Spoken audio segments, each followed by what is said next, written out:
Welcome, everyone. Welcome to today's panel produced by Artists United.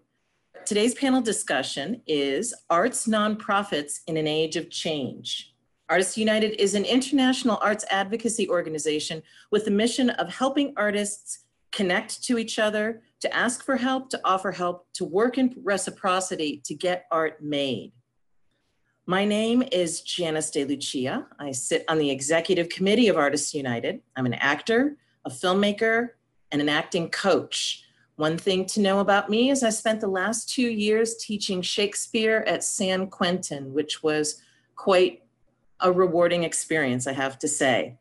Our topic today, how has the new landscape impacted the nonprofit organization? We have a delightful panel. We're going to be looking at how the leaders in the nonprofit community are adapting. How are they caring for and supporting their communities, their staff, their program participants, their donor base? Our moderator is Sam Hull. Hello, Sam. Welcome. Sam is the founder and director of Artemis, an organization dedicated to the support of women in the arts. He's definitely, as I've come to understand, a man of many talents. He has a keen perspective on the arts and the world of the nonprofit. Sam, would you tell us a little bit about yourself and your organization? Sure. Artemis Arts is a nonprofit for women in the arts, where our mission is to advance the woman artist through knowledge building, exposure, and support. And so we are a national 501c3 nonprofit. We've been around for 7 years, and we really focus on the immediate needs of women, not in production. So we don't produce things. We basically help them with day-to-day activities or special needs or things that would advance their career that they need some assistance on through connections or properties, actually, in some cases. Very good. Very good. Our first contestant on the panel today is Bethany Bultman. Bethany, welcome. Bethany is the co-founding director and chair of the New Orleans Musician Assistance Foundation. She is the author of The Reflections of the South, Redneck Heaven, The Compass Guide to New Orleans, and The Compass Guide to the Gulf South. Welcome, Bethany. Could you tell us a little bit about yourself and tell us how you're moving through this time of isolation? Oh, let's unmute. Bethany, would you unmute? I'm going to unmute you. Let's see. There you go.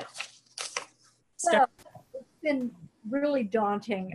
We were founded in 1998, and we were founded by Dr. Jack McConnell, who had also founded Volunteers in Medicine. And he played banjo with Fish, believe it or not. And his son is in the band Fish. And while he was playing the one song he knows on the banjo, and he knew it really well, Won't You Come Home, Bill Bailey, he had this revelation that New Orleans was the birthplace of American music, but it was an early grave for everyone who participated in it.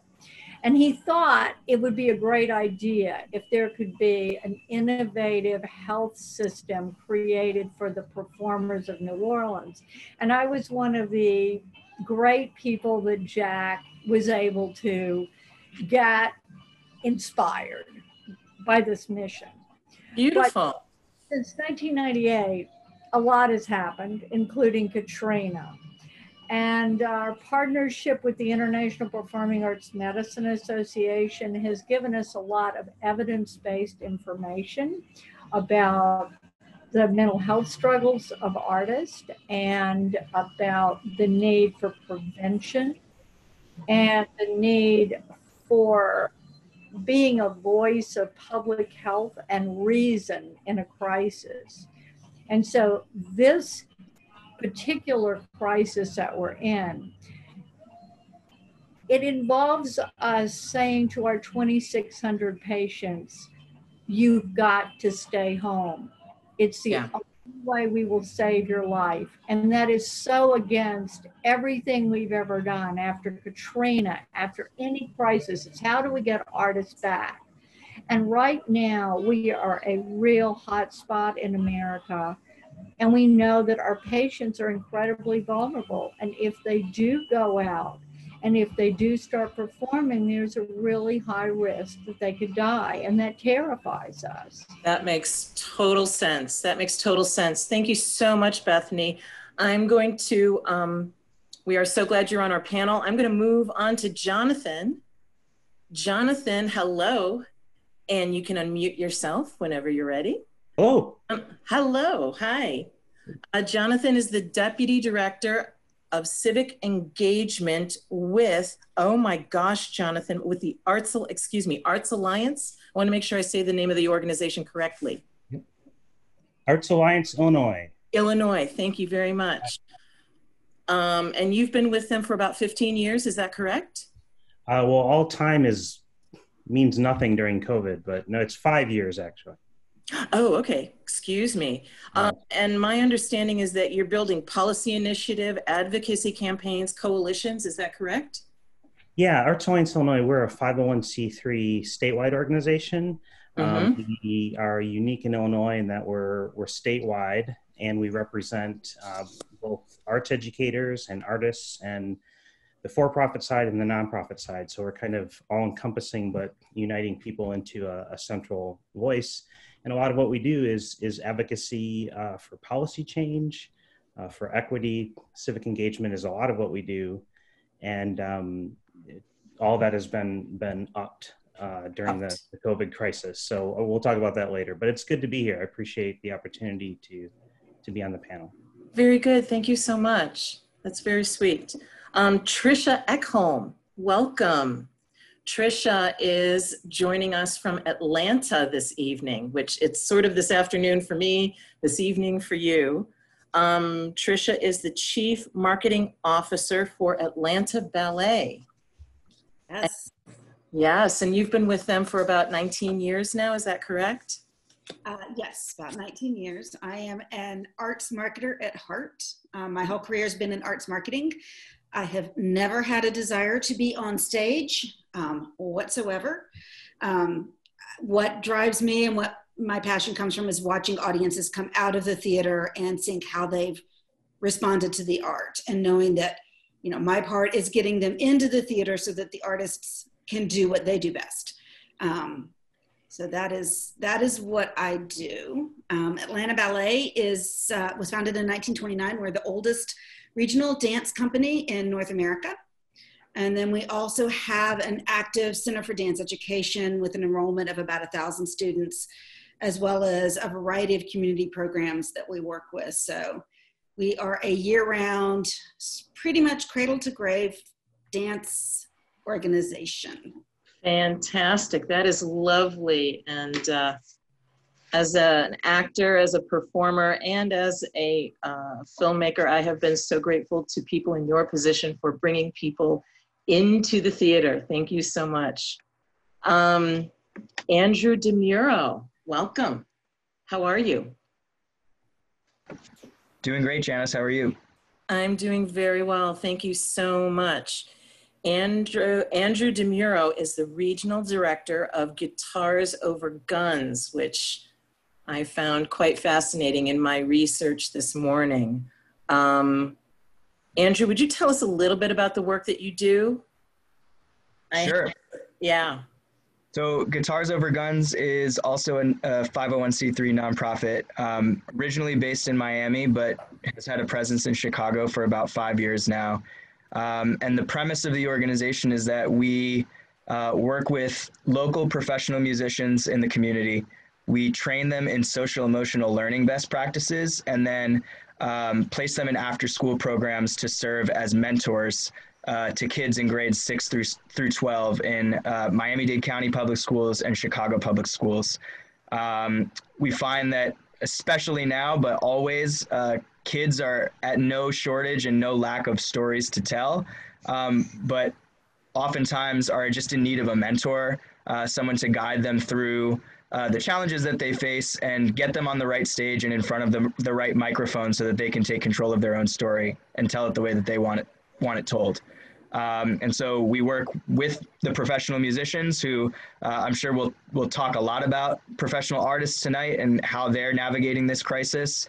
But we're working with 20 of them in Chicago and 35 in Miami, all of whom are still connecting and still doing what they can to make art and check in emotionally with the kids who they care about during this time. That's beautiful. Thank you so much. Sam, I'm going to hand this over to you. Would you begin our discussion? Sure. I think we all know that we're adjusting and things are catching up daily.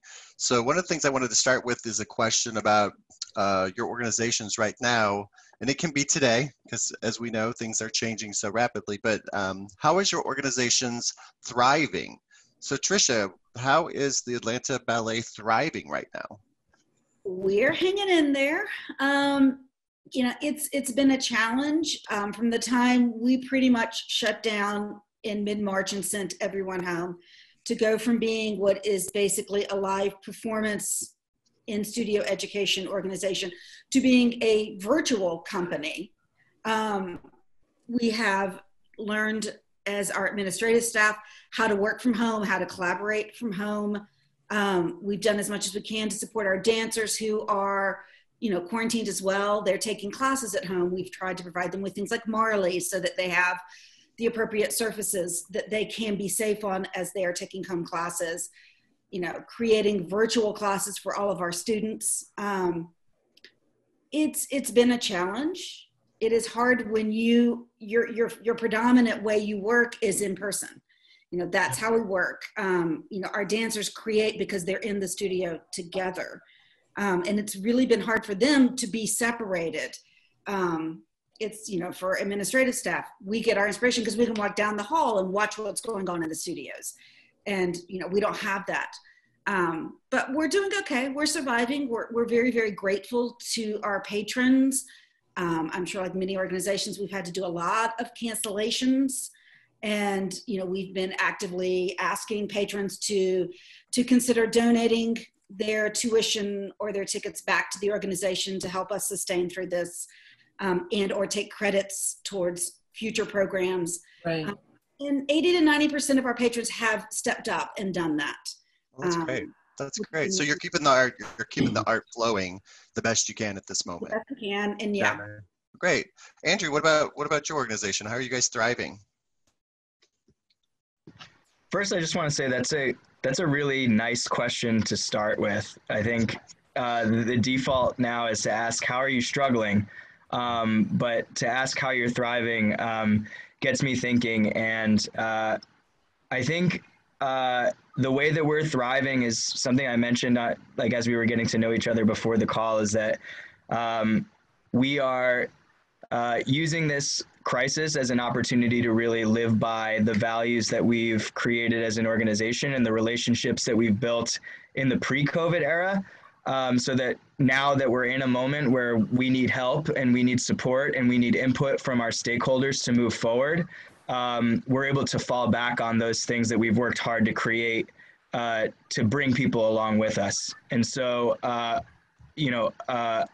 one way that we're thriving, I think, at least in comparison to some of our peers that I'm seeing in the city of Chicago, is that as soon as the stay-at-home order hit, and as soon as we got word that schools would be closing, about 85% of our programming takes place in schools.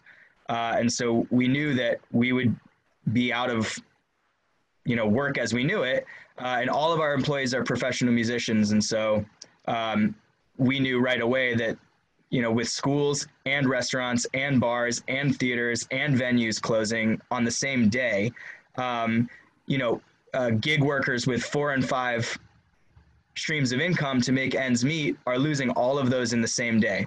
And so we made a commitment right away to continue to pay our musicians through the end of this program year, regardless of whether we returned to school or not. And at the time, we still had ambitions of returning to school before the end of the year.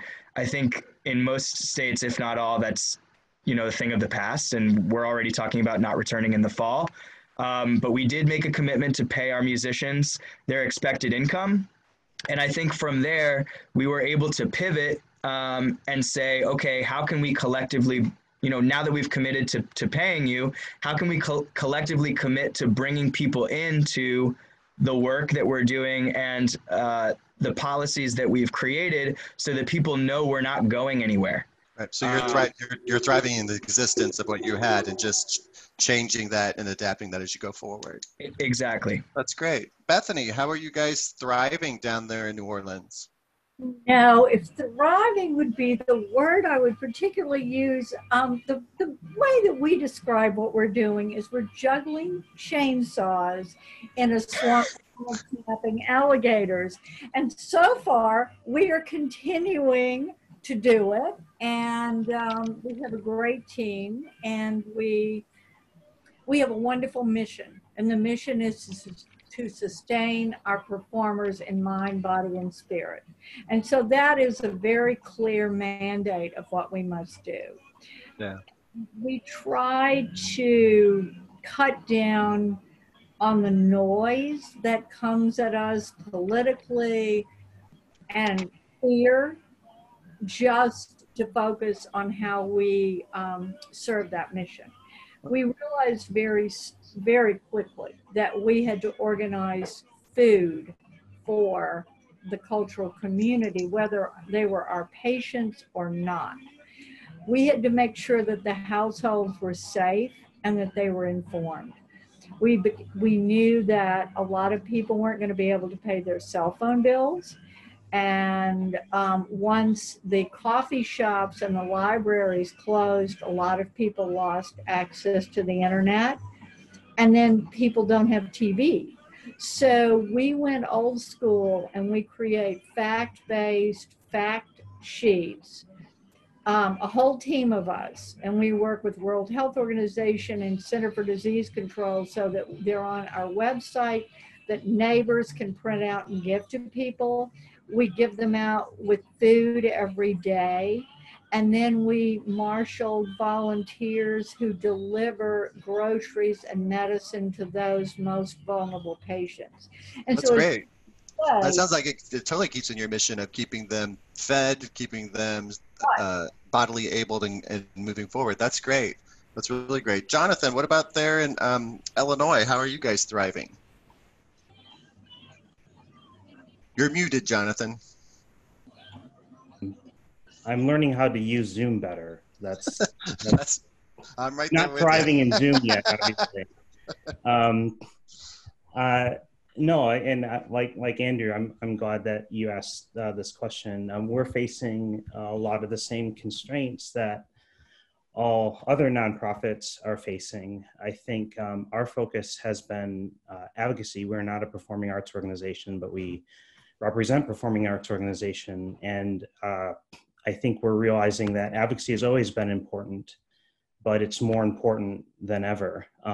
We can seek to get as many resources into nonprofits as possible, but the entity writing the biggest check right now is the federal government, which is about political advocacy. And so we're finding that our work is more important than ever. And then I think, secondly, I'm an English major. So when I hear words, I want to find out the root of them. And I was just looking that the root of thrive is the Norse for seize or to grasp, right? So you grow, you grasp. And I think when a crisis happens, that's one thing that you do is you kind of grasp the people around you. You huddle up in a time of shared threat. And we've certainly had to do that. And we do that because we're contacted a lot by people who have lost their jobs.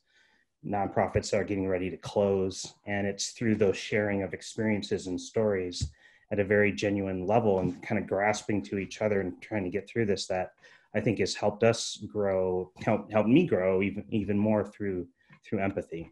Yeah, we're doing, that's really similar to what we're doing here in the Pacific Northwest with Artemis Arts. Even though we're a national nonprofit, what we've had to do is our board's really small, but we're thriving in the sense that we immediately jumped on a project that was something we had set up for years from now, because we're like, oh, we'll get to that, but because of funding and because of things being smaller, we actually were like, it's time to catch the stories of what we call the wisdom women, which are women over the age of 50. We're like, we need to do the anthology of plays for women who have never been playwrights, who have never been published.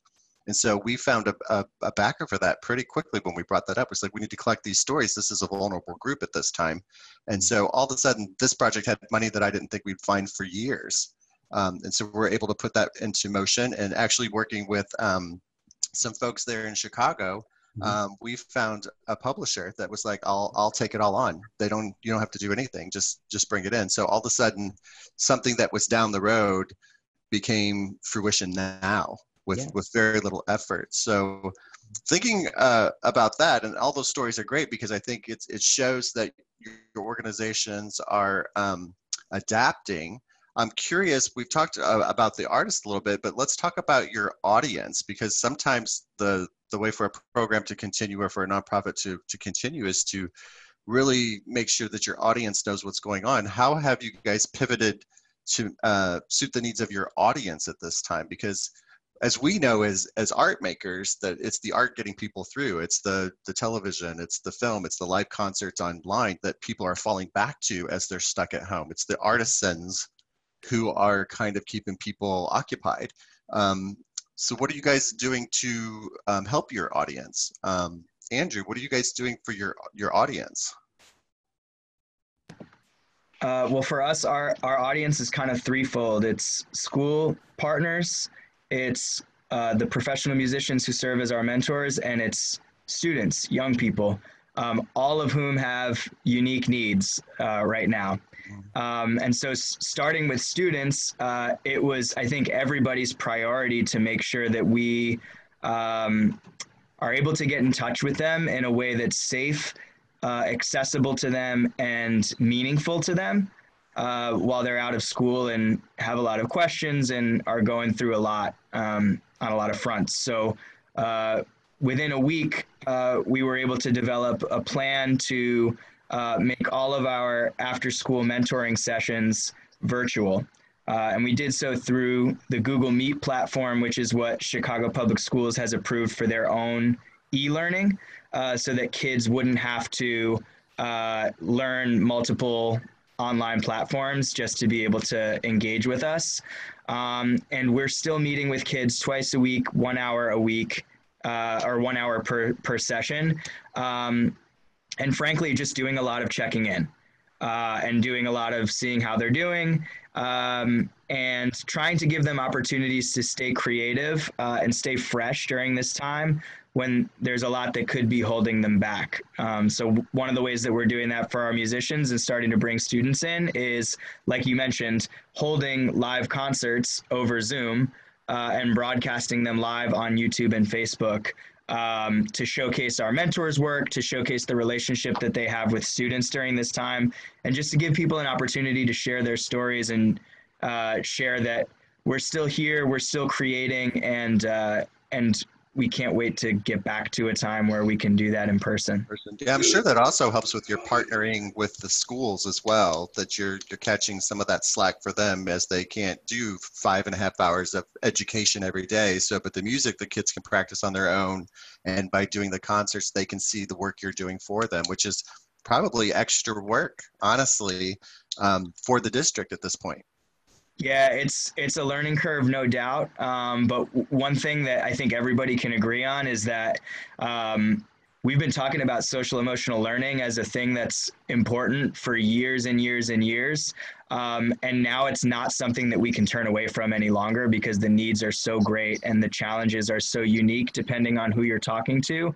And if there's going to be any kind of healthy return to reality and return to school, like the emotional needs of our young people and of our teachers, for that matter, have to be front and center. So I'm glad that can be on display, and that schools can be partners with us in making that happen. That's awesome. If it's all right, would it be all right if I interjected with one question, Sam? Sure. Great. Andrew, I heard you say something earlier, and I just was wondering, the main concern that every survey, every conversation, everything that's coming out right now is people are starved for connection. And we're all connecting in this virtual world, and very often it's, like for instance, what we're doing right now, 8 people and then whoever decides to watch this video. Are you actually, I was getting the sense that you're actually doing one-on-one contact with your students. Are you doing that? It's not quite one-on-one. It's more kind of in groups like this. So small group mentoring sessions that honestly, in this moment, kind of mirror what a group therapy session might look like. So a lot of checking in on an emotional level, a lot of checking in to see who's in the house with you right now. And if mom's there, come like have her say hello, and who's still out as an essential worker right now. And are you sharing, is this your laptop? Did you get it from the school? Are you sharing a single tablet with 4 brothers and sisters? We're learning a lot about kids just by having these small group sessions. And what you mentioned, Janice, is so true. They are hungry for connection. And thankfully, a lot of them are willing to share. And so based on what we learn, we're able to help how we can. We haven't been able to get in touch with everybody yet. And we know there's a lot of reasons for that. But we're working to close that gap every day. Yeah, I think developmentally, the students at that age are used to influences and conversations with others than their parents as they build their person, Definitely. as they move forward. So Tricia, what about the ballet? How are you guys pivoting to help your audience? Well, for the Center for Dance Education, pivoting to teaching online or streaming and recorded classes, we were able to do pretty quickly to have our teachers in the studios and being able to film them so that their students would still have access to their dance education. For our patrons who were used to coming to see performances, and we had to cancel 3 performances in the spring, it's been more of a challenge. We can't give them something that hasn't been created. Giselle hasn't been on stage. We can't say, here, watch the video of Giselle. It hasn't actually happened yet. So we've had to be a lot more creative, engaging them and asking about what were some of their favorite past performances, and giving them access to small clips of things that reminded them of what they loved. We know that they love our dancers. They're very connected to the company itself. So giving them as much as we can sneak peeks of what the dancers are doing at home. We've done story times with the dancers, cooking demonstrations, very much like so many organizations. It's not unique to to us, but trying to find ways to give them connection to the artists that they love, to remind them of the art that they loved while they're missing the art that they would have seen.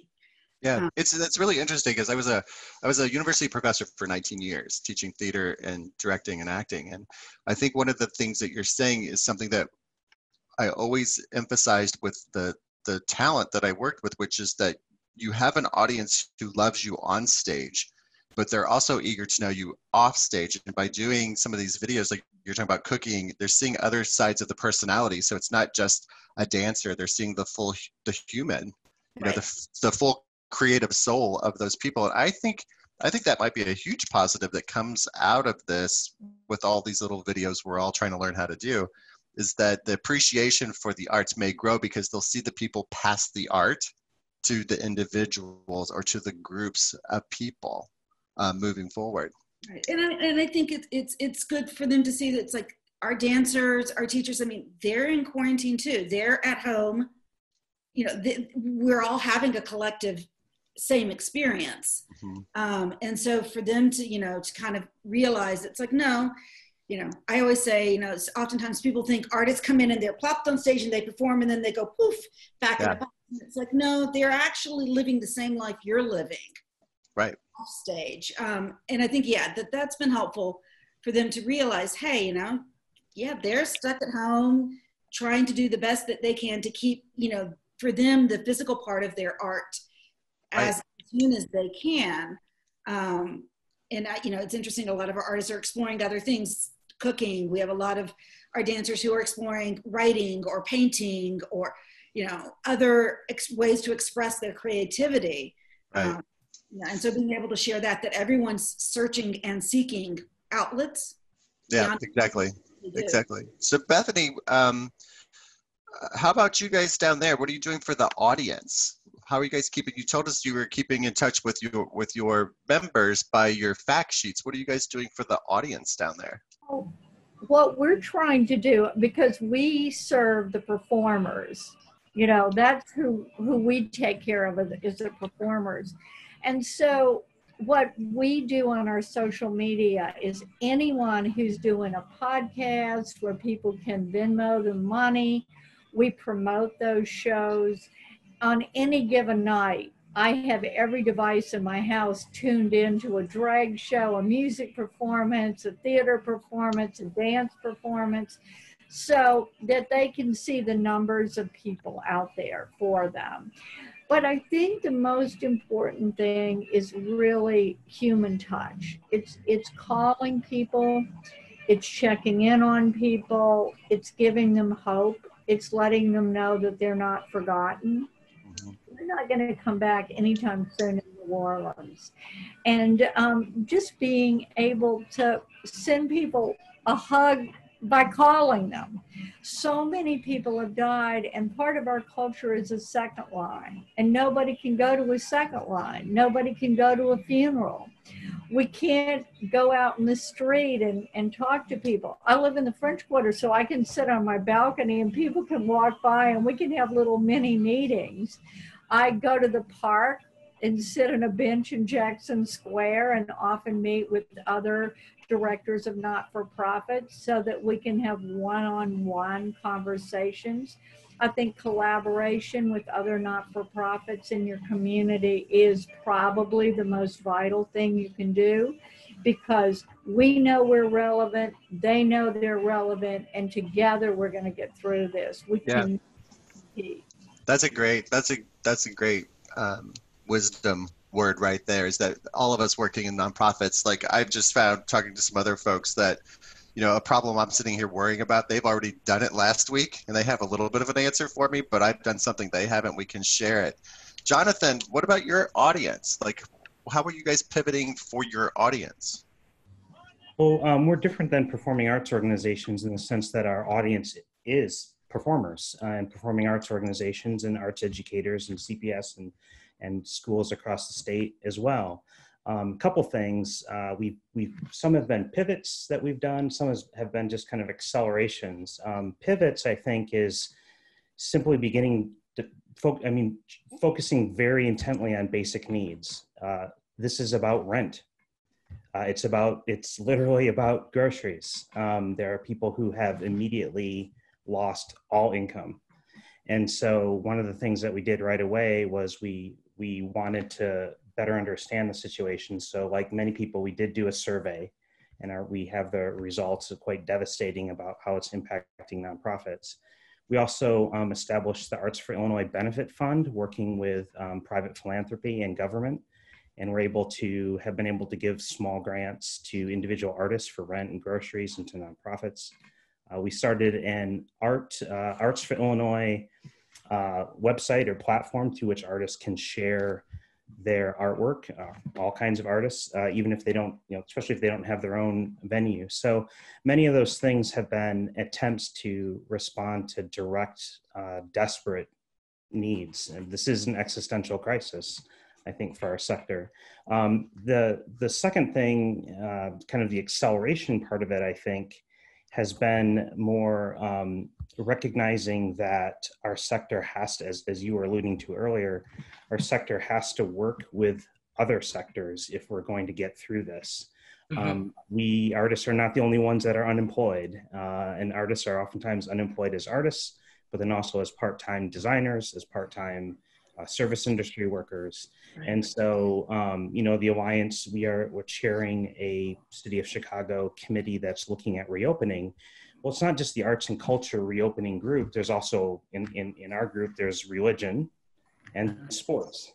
And we all have very common interests. And so I think we've always believed that the arts are a powerful tool for addressing community development, public health, and we need to begin showing the public that we can do that we're essential in that way too. And so a lot of those kind of acceleration of cross-sector partnerships, I think has been vital. And then the last thing I would just add is we have, I think, pivoted in the sense that we've providing even more opportunities to get information to our members. So we now have a weekly webinar where we bring like the director of the Department of Commerce and Economic Opportunity to talk about loans for arts businesses. We have a Facebook group that's a closed group so people can share experiences with unemployment and things like that. Tomorrow I'm starting, kind of modeled after what Americans for the Arts is doing, I'm starting office hours. So people can schedule time between 10 and 11 and they can call and we'll talk one-on-one about their situation of unemployment and what we can do. So I think it's opening up as many channels for direct communication as possible. Yeah, and we found that. I just wanted to interject with one quick thought, Jonathan. I just wanted to say thank you so much for actually issuing grants to your constituency, because right now, the federal government, they're issuing grants and loans, the PPP loans and everything, but most people are focusing on using those loans for rent and for payroll, and it doesn't allow you to actually take care of your programmatic work. But by your being able to keep your doors open, you can actually issue these grants. So I just wanted to put a highlight on that, because I think— Yeah, thank you. No, and I think, part of this question is of how are we individually pivoting is a conversation that every single one of us needs to have, and is how's our sector going to pivot? Because there's a section where if we don't pivot, we're going to exit this weaker and not stronger. There's a sense of never waste a crisis, right? How do we need to reinvent ourselves as a sector? And the struggle has been, how do we meet the basic needs of our nonprofits and the stress of the day, but still try to leave space to ask each other, how are we going to reimagine our sector at this time? Right, yeah. and that's like with Artemis Arts, that's exactly what we're doing. We have a small board, but our board has had to start thinking about a pivot. We're a volunteer board, so that it's all said like, okay, so we're not going to get these grants that were coming from the foundations. We're not going to be able to do a big annual fundraiser.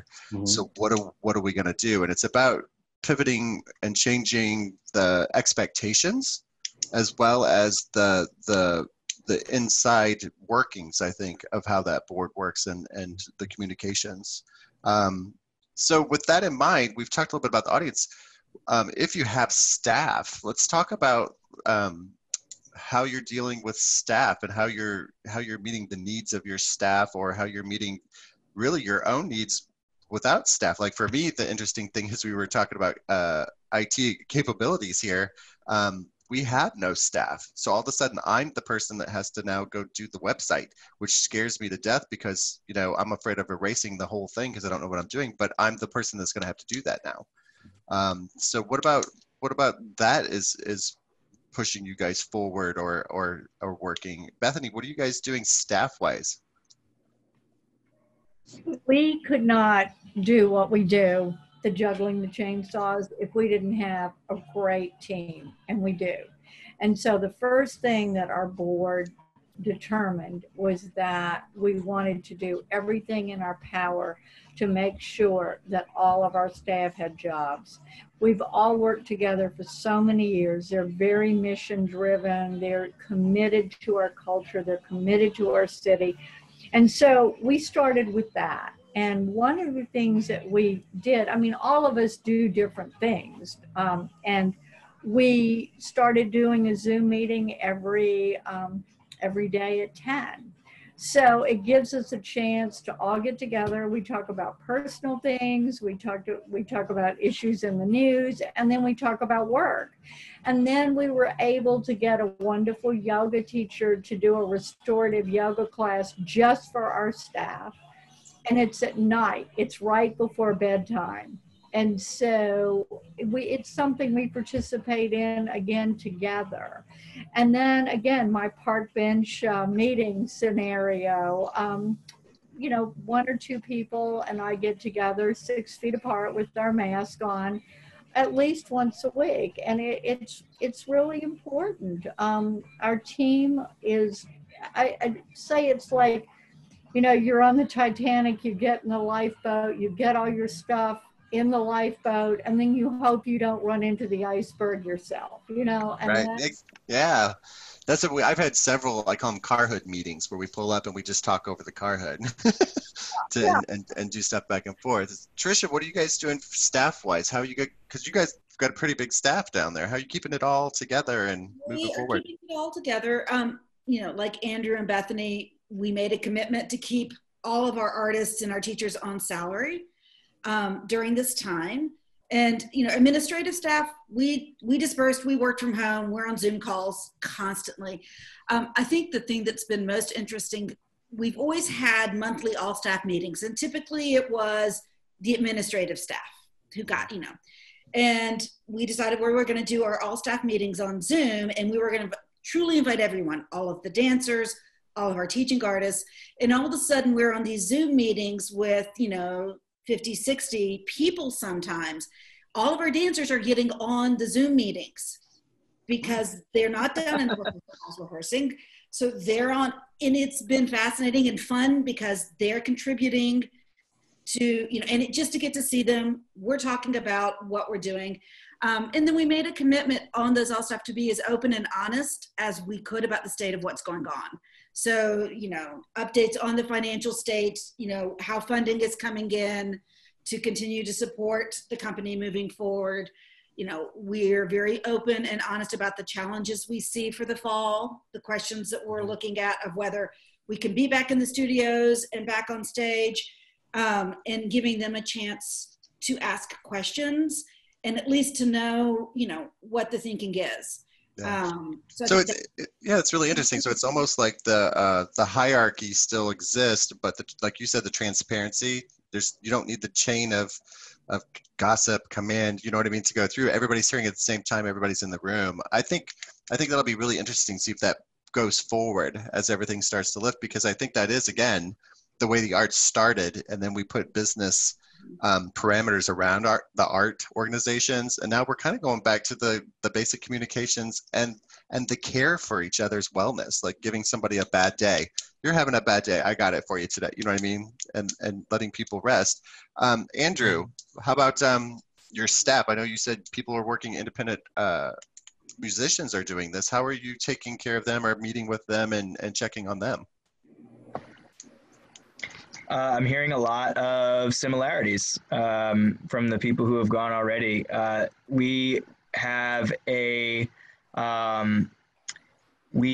year we do like we do a training institute in Miami where we bring together all of our teaching artists from Chicago and Miami to do kind of like a 3-day crash course on our culture, on our operations, and on expectations. And so the first thing we did when everything shut down was we got people together for a virtual institute and just did a one day kind of thing where we checked in on each other and we just reset kind of what expectations were going to look like as we knew them in that moment. None of that matters now because it's way different now than it was a couple months ago, but that commitment to family and to community is something that's really important to us. And then we also set up a mentor, we call our teaching artists mentors, so a mentor relief fund. And so the virtual concerts that we've been hosting, we've had a donate option for people who are tuning in, and we've done open mics. We've done like virtual showcases where mentors and students have shared stories about one another. And we've encouraged people, like, if you're logging in to listen to this concert, treat it like you would a normal concert. Pay $10 for your ticket. You know, pay $8 for a beer, pay $5 for a side of fries. And we've been able to raise $35,000 just to pay as kind of extra stimulus for our teaching artists, who in many cases were not getting stimulus checks from the government on their own because of their like work requirements and environments. So to be able to pay them a little bit extra so that the issues that Jonathan's bringing up of where's my rent coming from, where's my groceries coming from, if those are issues that are on your mind, we can't expect you to be 100% present and working with youth Right. who are struggling during this time. And so we don't have all the answers, but we do have a lot of power in our identities as artists. And so being able to draw on those strengths and come up with some solutions for what we can do right now has actually proven to be pretty fruitful. It's not what we had on our schedule for right now, but it's working. And so we're going to keep doing it as long as it works. That's great. Jonathan, how many folks do you have on staff, and how are you supporting them right now? You're muted, Jonathan. Right now, we have 4 full-time staff members, and then we have part-time staff members as well. And we've been fortunate that our organization has made a real commitment to human resources and to us as staff, as workers, and as people. I think trying to be patient with each other, recognizing that this is certainly not a time for perfection, that's for sure. We're really fortunate, I think, because it's one of the best teams that I've worked with in my career, and I've worked with a lot of good teams. We're, I think, supporting each other as we if you have a smaller staff, bigger need, and trying new things. We talked about that earlier in the webinar. You really need support from your colleagues to try new things. I've recorded a policy update video. I've not done that before. So I get help from colleague Casey, who's just gifted and experienced in that. We are fortunate that we have a really robust online file system and communication system that my colleague Lydia put together even before COVID. And then we have our communications person now who is also working on grants and doing a great job on that, Denny, and we're supported by an outstanding executive director, Claire Rice, who encourages all of that. And, I think that being able to step out and take some risks and try some new things as staff is a little frightening, but opportunities, a crisis like this calls for that. Yeah. And supporting each other, I think, has been good. And the other thing I think, frankly, is humor. It's not very fun to have to worry about rent, and that's not humorous. So you have to be careful with the humor, but at the same time, I've had times when over Slack, a colleague has just sent me the most hilarious meme, and it made no sense, but it was what I needed to hear at that particular time. And I think giving ourselves some license to try to bring some levity and light in the midst of some of this darkness, I think is a good thing. Yep, I agree. I think that's very true. And interestingly, on the rent thing, we had a artist that lost her space because they just the landlord used it as the COVID as a reason to get rid of all the artists in this building. And so we were able to get her a pod, and I said, well, where do you want this pod to go? And so she had a driveway, she put it in, and she's been working out of the pod. And she's like, I actually like it better. I had too much space before. Yeah. I was like, well, there you go. So we were talking about stories like, there you go. You're going to save a lot of money on rent. That pod's only $100 a month. So you never know where the solution's coming from. So as much as we can, we don't have a crystal ball, but thinking about moving forward in the next year. Yeah. All right, Janice. What do you guys see? What do you guys see the challenges in development or the challenges in your programs? Say, let's just go 6 months, 9 months from now. What do you guys see that being? Andrew, what's the challenges there? If you don't go back to school, if they don't physically go back to school, what's your thoughts moving forward? Oh, yay, I get to go first. I'll jump off the webinar now. Yeah, see you later. Yeah. Jonathan making a slick exit. Bye-bye. Very smooth. What do I see in development? Well, I can tell you what's worked so far, and I can hope that it keeps working. And it echoes kind of what Tricia was speaking to before about transparency. And I can say that, so our fiscal year is July 1st to June 30th to mirror the school year. So, we had, when in the middle of March, we had grant funding that we were on the hook for, that we were unsure of whether or not the services that we wrote about would be rendered by the time the deadline was due. And so we took a few days to get our act together and come up with the best plan that we could for the information that we had. And we reached out to our grantors and our funders to say, we don't know what the future is going to hold. We don't know if we can make good on the promise that we made you, but here's what we know, and here's what we can do. And we've found that like being upfront and honest like that and being solutions oriented, our response has been overwhelmingly positive, and people have been willing to work with us because we've been willing to put in the work ourselves. And as far as the future is concerned, one thing I have seen that I hope continues on grant applications is explicitly, like funders have explicitly been asking, who are you collaborating with during this time? And again, collaboration among nonprofits has been mentioned here tonight, is something that we've been talking about being important for years and years and years, but it hasn't been done to fidelity. And hopefully that shift in funders actually asking, who are you collaborating with and why? What projects can you take on as a team? If you're doing this, who else should we keep an eye out for? Like that type of collaborative mindset could be revolutionary in funding, which has historically been a competitive thing. You either get the money or you don't. And that kind of, I think, causes people to act in ways that they wouldn't normally act because they don't know if they're going to get the money. And so to be able to have that mindset of knowing, like, even the funders are going to ask me who I'm working with, so I better be working with somebody. Right. It kind of replaces that competition with compassion and collaboration. So we're just 100%. changing the seeds and working down the line, right? So that's what I hope. Yeah, Tricia, what's the future? What's the future there for the ballet? I wish I knew. Right? Yeah. You know, we're right now looking at, you know, at least 3 different scenarios for what fall might look like, depending on what happens and, you know, what restrictions are lifted, what, you know, safety precautions might still be in place.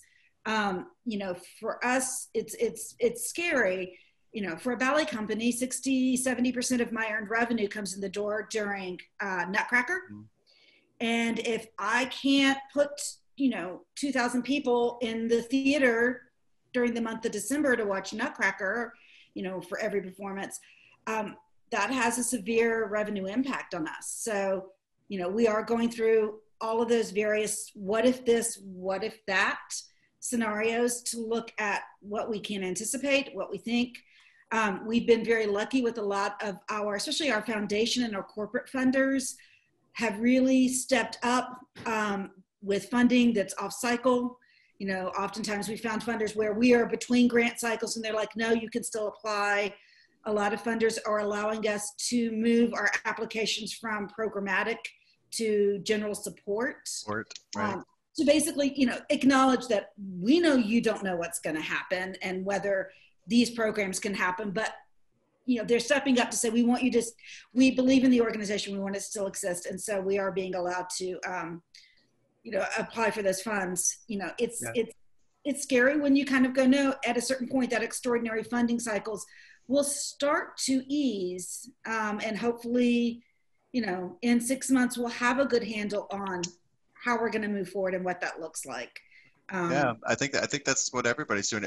I have an interesting question. Is your artistic staff able to jump in and help more with the executive staff? Because that's kind of where you're at now. Like there's more executive staff needs versus the artistic when you're producing. Have you guys been able to flow them into the work? In some cases, I mean, I will say, you know, our executive team, we meet regularly, at least like three to four times a week, and our artistic director is on those calls every single time. Our artistic staff's really stepped up in helping us generate social content, creating great ideas, talking to dancers, helping coordinate some of that content we need to keep patrons engaged. So that's been a great asset to have them feeding that funnel of content so that we can continue to do some of the other work. That's great. That's great. Jonathan, the future. What's the answer? No backing out now, man. You know, the future is a lot shorter in the sense of what you can plan for. It's just more difficult, and it's running more scenarios. We are a membership organization, and our members are struggling, and so we've switched to basically a pay if and as you can. We've been extremely fortunate that we have generous funders who have enabled us, as you've heard with other organizations, to switch from programmatic to Gen Ops. And that has been, just really invaluable. But there's this is again where I think that we are, as individual nonprofits, are meshed with the overall needs of the larger sector, including the for-profit sector. We're small businesses as well. And I think that, for me at least, that advocacy for public policy is a budgetary issue. I mean, we're advocating for a streamlined, fair SBA, Small Business Administration loan program, because that's what our sector needs, because that's what we need. We applied for a PPP loan too. And other things like that. We have situations where it's not our situation, but where we have nonprofit arts organizations across the country and in Illinois that have taken the route of the reimbursable method for unemployment insurance, right? So they chose to self-reimburse and had no clue, had no idea that who could have, that this would happen, and they would be now saddled with some massive unemployment insurance costs. Right. And so, so we what we're talking about so far has been on the revenue side, right? There's also a need to avoid the unprecedented increases in costs, or how to keep costs low. And that's what advocacy. So one of the big things we're advocating for is that funds are made available to nonprofits to help deal with those, 50% more than that, to deal with those costs. Yeah, excellent. And Bethany, what's the 6 months, 9 months? What are you guys planning out for? Well, we're planning for a year. And it's really hard doing what we do to prove to a funder how many people didn't take their own lives, how many people didn't die of COVID that could have. So we take a strategy of not participating in the Hunger Games of funding. We take a philosophy that we want to support our collaborative partners, and a lot of times we won't apply for something if they are.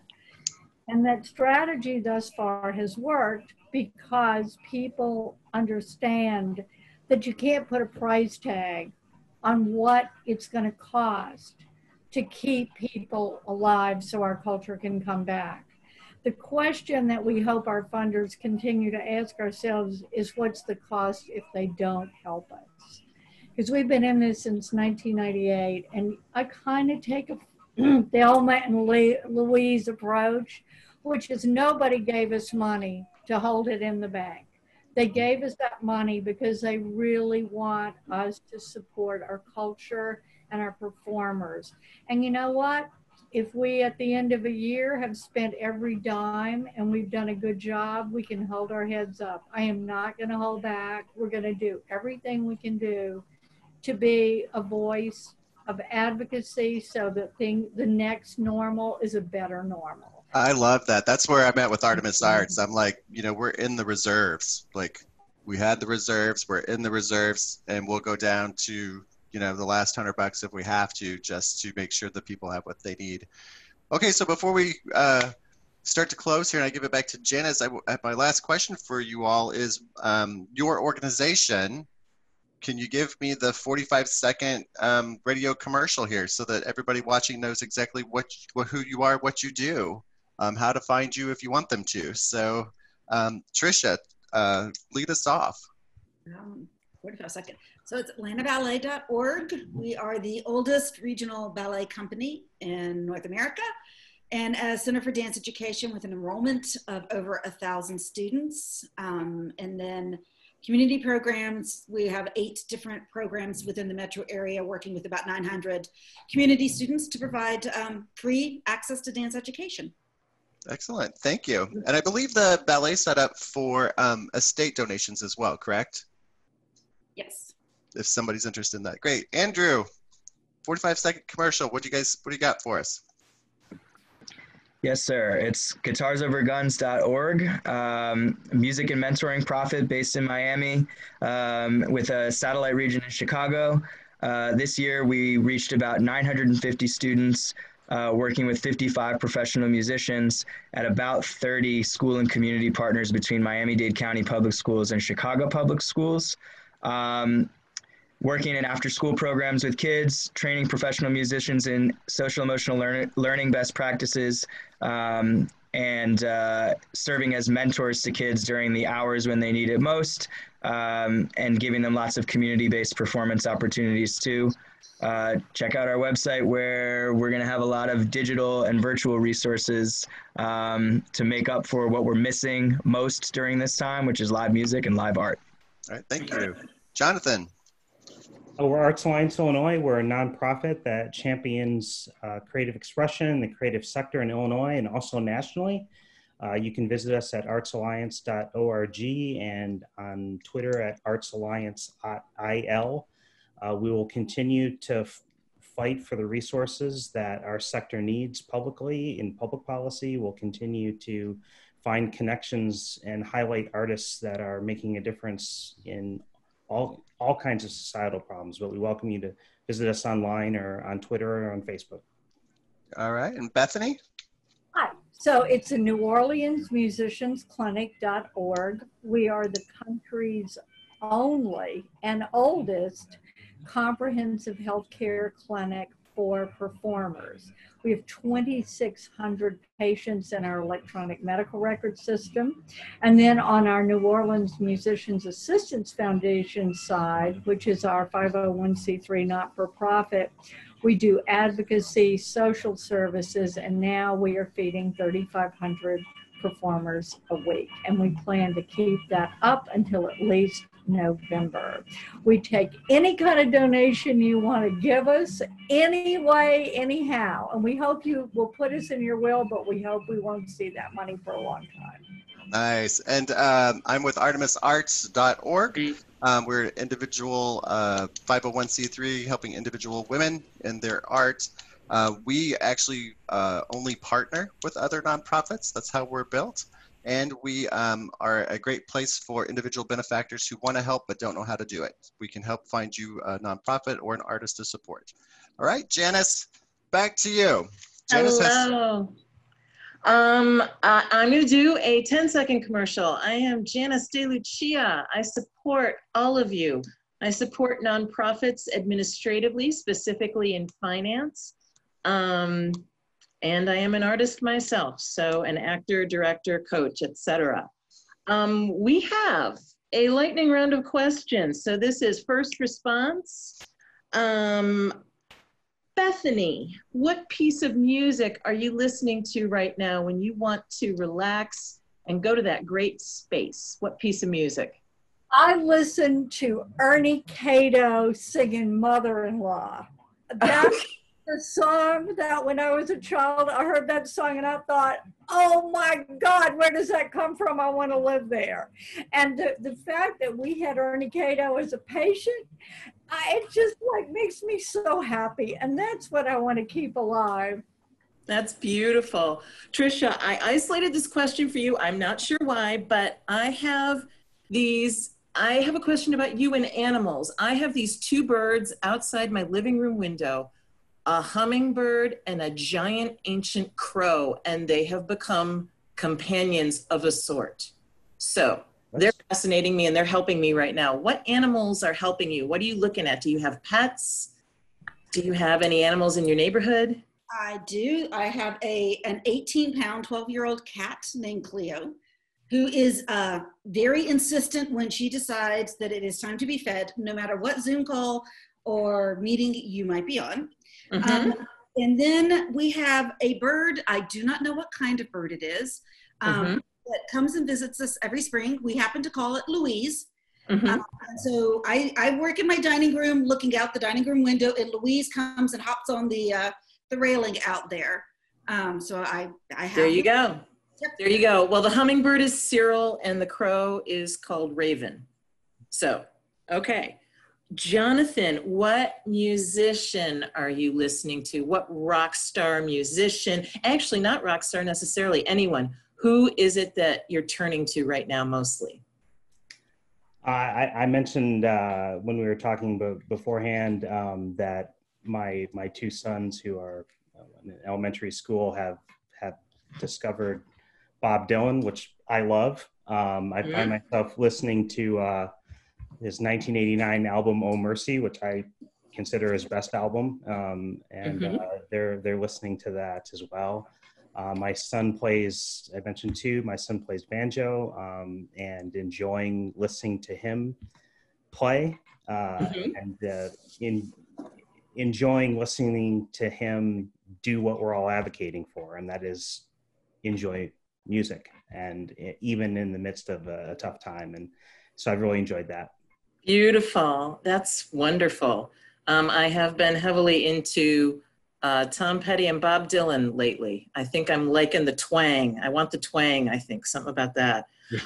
Okay, Andrew, when you meditate, when you're sitting alone and you're just closing your eyes, where do you go? Is it a city? Is it a place that doesn't even exist in the physical plane? Where do you go? That's a great question. I don't meditate all that often. I feel like my eyes Well, are I open. use that term very loosely. I'm just like, when you're sitting by yourself and you're just still. For me, it's I grew up in New Jersey, so having my feet in the sand and the water of the Atlantic Ocean touching my feet, that's the most peaceful thing I know. So that's where I go when I can. That's beautiful. And there's a profound difference between the Atlantic and the Pacific. I grew up with the Atlantic and I live with the Pacific, and I need both of them. Like they're yes. Sam. Ooh, Sam, for you, what character in a book or a movie are you most identifying with right now? What character in a book are you turning to right now? Who's inspiring you? Well, it's going to be bizarre, but it's Joe from Little Women, because she just got it done. If she had to cut her hair, she cut her hair. If she had to go learn a trade, she learned a trade. And at this point, I built my life that way, going from teaching to running nonprofits to starting nonprofits to some people know that I bowl all the time, and I just edited up the other day 12 awards for holiday decorations. So Joe, she could get it done, and I'm like, okay, Joe, let's go. Wow, get it done. Oh, that's beautiful, and she's an icon, that's for sure, no question. All right, well, I just would love to say, and I will say, thank you all. You've been delightful, lovely, supportive. It's been great to engage with all of you. You're giving me a focus on what I want to put out into the world about what I want coming from this, because what we're seeing is that everything's changing, and not only that nonprofits need to change, but by definition and by, in response to what's going on, our funders are going to need to change. They're going to need to change their requirements, their metrics. They're going to need to see what kind of populations we can serve. So I'm putting it out there that our funders and we are all going to be able to merge and figure this out together. So thank you again. A special thank you to Sam for moderating, a delight. And a thank you to Catherine Ingram, our tech guru goddess, and Jennifer Wallace, who is not on this Zoom call right now, but is our producer and the chair of Artists United. She's absolutely wonderful.